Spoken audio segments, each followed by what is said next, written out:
Eric, your host with Hit Your Mark Media, and I'll be showing how to create proposals and even reports in PandaDoc. So if you're watching this video, you have access to PandaDoc through LastPass. Go ahead and log right on in to PandaDoc, and you're going to notice in the PandaDoc dashboard that they've arranged documents, they've arranged files, if you will, according to templates and documents. So all documents are made from a template, or that's the way it should work. So you want to go ahead and start with the template, pick the template you want to work with. You can see we're organized here according to different categories. So let's click into the social media one. We're going to be doing a social media marketing reporting template in this particular case. So here we go. We got that right there. We're going to create a document off of that. Okay. Now, if we wanted to edit the template itself, we'd click right on the title of the of the template, and we'd make those changes. Now, those changes apply to any future documents then created from that template. So it's very important to keep in mind, if you really think that something is going to save you time, generally it's generic enough that you could put it on all the templates,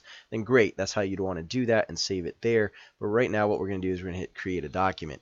Now when we do this, we're going to type in the client's name. So let's just go here with Nathan Littlewood from Get Urban Leaf. You could also type in Urban Leaf, and notice that he pops right up that way too. Pretty cool. And then me, we're going to go ahead and assign myself to this document. You could assign really anyone as the sender of the document. So Michael, Rebecca, Hannah, whoever, right? Could be the sender on the document. We're going to go ahead and start editing the document.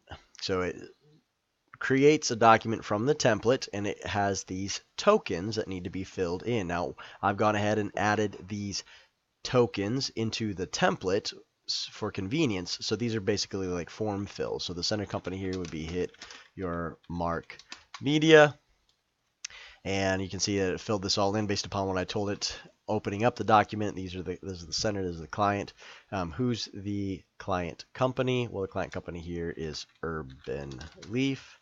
And the reporting period is going to be 11, I believe it's the 26th, 11/23 through 11/30, 23/17 through 11/30/17. Okay, there's the reporting period. You can see here that it just fills it in nice and neatly into the document itself. So those are the form fills. That helps you to easily customize a document for a client. Really helpful to add in a number of these on the template side. And it's literally as simple as just putting a bracket and then typing in whatever it might be. So here in this particular case, I added reporting dot period and just surrounded them by brackets in the template.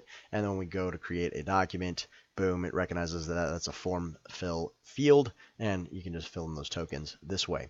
Now we've gone ahead and organized the table of contents according to 3 categories. What did we say we were going to give? What did we give?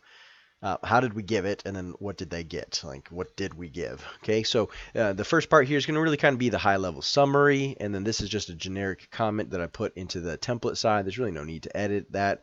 We're just kind of making a commitment that every 48 hours or so we're checking on these campaigns and we're tweaking as necessary.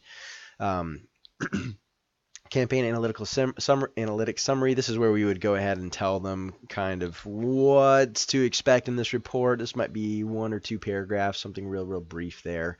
And then the analytics themselves. And we've broken this out. You can see in the table of contents here by the objectives of the campaign, the ads, graphics, and CTAs, the audiences targeted, the actual demographic reach and response results, the ad spend, the true ROI metric, this is the most important thing for the customer that we'll be covering on this particular tutorial video as well, and then the goals and outlook analysis. So you can see here that these are just form blocks for adding pictures. Now, if you want to go ahead and add additional pictures besides this one, so we've got the objectives of the campaign, the ad objectives selected for each ad set are blah, blah, blah, blah, finish that sentence, and then go ahead and drop a screenshot in here. You'll notice that if you come over to blocks, you've got this image block here, so just click and drag, and now we want to do 2 screenshots, and so we go ahead and put that there, maybe 3, let's bring it on over, add another image block, drop in another screenshot.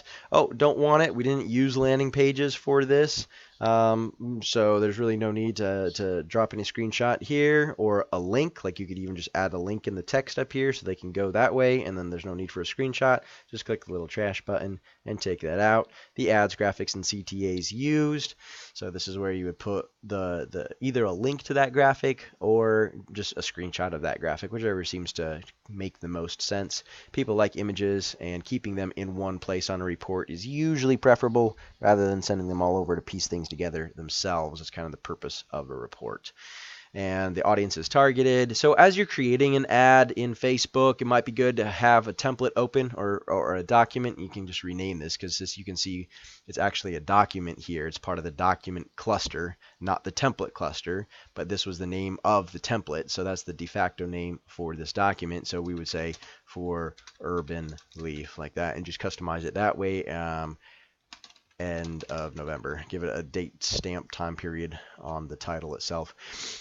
So you can go ahead and add in the various audience demographics here that were targeted for the ad set or sets. Or you could just delete this, remove it, and maybe just put a couple screenshots here too. Whatever's easiest and fastest. People like images. Demographic reach and response results. This would be who actually responded to the ad. Once again, either talk about it or talk briefly about it, plus a screenshot. And then this is the most important part about this particular report, is the ad spend, the true ROI metric here. So ROI stands for return on investment. And really, we're going to do some interpretation of the data to kind of show what this ad did, how well it performed in comparison to traditional advertising. So we really want to compare it to newspaper ads, magazine ads, radio ads, things like that that people know are not a good way to spend their ad money now, but they don't really know why or how. And so this is our chance and opportunity to prove that this is such a better vehicle to spend money. That way, if they don't get like any sales off of it, they can compare like, oh wow, but I got this many eyeballs on it. Whereas if I did a newspaper ad, sure, it's got a readership of 13,000, but how many people actually saw my ad? This is where we get to prove that people saw and responded to and interacted with their ad. Now you can notice here, if you click into a table, like maybe you wanted to add a few metrics here, a few different columns. See this button shows up, we can add a column here, and maybe this column is going to be, we're going to create an empty column. And maybe this column is going to be about video views. Why don't we do that? Like video views. Maybe we ran a video ad. So you can add specific columns for specific types of campaigns. You can take a column out. So when you click that, you'll notice that it highlights the whole column. And then over here, we can just remove that column. And boom, it's gone. And so what we want to do is we want to go ahead and use kind of the Facebook number cruncher there that shows, okay, you got like 3,000 views on the video and you spent $40. And so what is 3,000 divided, or rather, what is $40 divided by 3,000? Well, that's your ROI, your cost per view on that exposure. And that's how this is set to work. Now, if you want to get creative and